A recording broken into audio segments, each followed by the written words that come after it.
मैं अतर सिंह सैनी जी से ये पूछना चाहता हूँ, आप एक बार चौधरी बंसीलाल की लहर से जीत गए, दोबारा आपने चुनाव लड़ा, आपके मात्र 10,000 वोट आए, आपकी जमानत जब्त हुई, आप भी चौथे या पांचवें नंबर, आप पांचवें पे आए थे, मैं चौथे पे आया हूँ और मेरी जमानत जब्त नहीं हुई, आप पांचवें पे आए थे।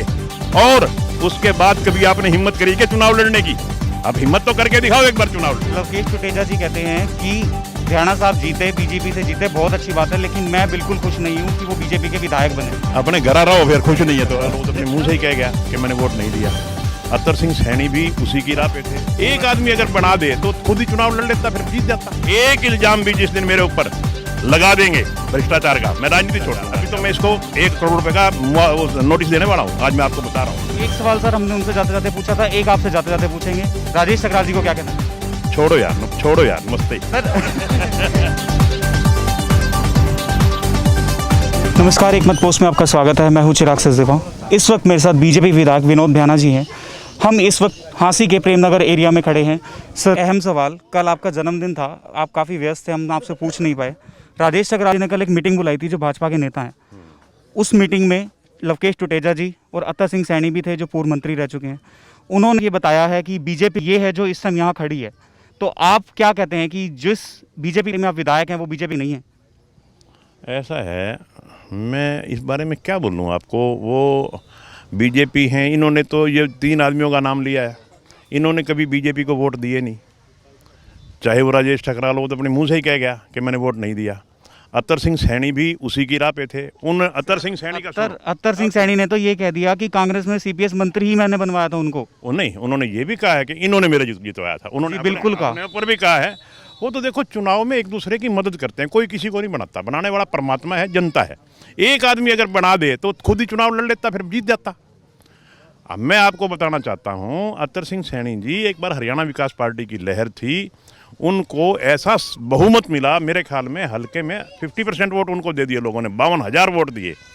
और उनकी 4 साल की सरकार रही, 4 साल वो मंत्री रहे, 4 साल की कार्यशैली का रिजल्ट ये आया कि अगली बार वो जब मैदान में उतरे तो उनके मात्र 10,000 वोट आए, 10,000 वोट आए, जमानत जब्त हुई। उन्होंने कल ये कहा कि भ्याना साहब सीपीएस बने, उसके बाद चौथे नंबर पे आया, मैं चौथे नंबर पे आया, मेरी शर्मनाक हार तो नहीं हुई, मेरी जमानत तो बची, मेरे को एक अच्छे लोगों ने वोट दिए, प्यार दिया। अरे आप तो 52,000 से 9,000 पे आए। आप ये बोल रहे हैं और अतर सिंह सैनी ये कह रहे हैं कि जब पिछले आप इलेक्शन में चौथे नंबर पे आए, कम से कम अगर इतनी हिम्मत थी तो दूसरे पे याद आते। अरे यार, चुनाव में जब आदमी सरकार में रह जाता है तो उससे कई खामियां भी हो जाती हैं। मैं स्वीकार करता हूँ, मेरे से गलतियां हुई होंगी, मगर जो कैंडिडेट जीते मेरे मुकाबले में, क्या वो दोबारा मैदान में आए? और मैं अतर सिंह सैनी जी से ये पूछना चाहता हूँ, आप एक बार चौधरी बंसीलाल की लहर से जीत गए, दोबारा आपने चुनाव लड़ा, आपके मात्र 10,000 वोट आए, आपकी जमानत जब्त हुई, आप भी चौथे या पांचवें नंबर, आप पांचवें पे आए थे, मैं चौथे पे आया हूँ और मेरी जमानत जब्त नहीं हुई, आप पांचवें पे आए थे। और उसके बाद कभी आपने हिम्मत करी कि चुनाव लड़ने की? अब हिम्मत तो करके दिखाओ एक बार चुनाव लड़के। अगला सवाल पूछते हैं सर। लवकेश टुटेजा जी कहते हैं कि भ्याना साहब जीते, बीजेपी से जीते, बहुत अच्छी बात है, लेकिन मैं बिल्कुल खुश नहीं हूं कि वो बीजेपी के विधायक बने। अपने घर आ रहो, फिर खुश नहीं है तो सर एक सवाल और सर, एक सवाल और सर, एक सवाल और सर।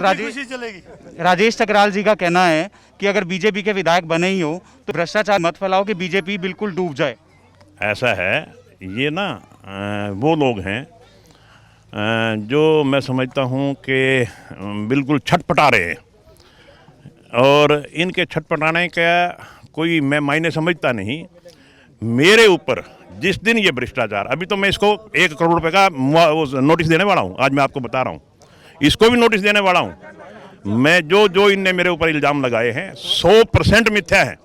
एक इल्ज़ाम भी जिस दिन मेरे ऊपर लगा देंगे भ्रष्टाचार का, मैं राजनीति छोड़ दूंगा। क्या उन्होंने तो कह दिया सर, डीटीपी ने आपके खिलाफ एफआईआर के लिए बोल दिया। हुई क्यों नहीं? फिर हुई क्यों नहीं?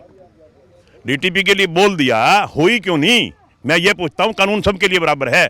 अगर किसी ने गलती की है, चाहे वो भारत का प्रधानमंत्री हो, चाहे मुख्यमंत्री हो, चाहे विधायक हो, अगर कोई गलत करता है तो उसके खिलाफ कार्रवाई होती है। मैं पूछना चाहता हूँ कि हुई क्यों नहीं? फिर एक सवाल सर हमने उनसे जाते जाते पूछा था, एक आपसे जाते जाते पूछेंगे, राजेश सकराल जी को क्या कहना चाहेंगे? छोड़ो यार, नमस्ते सर।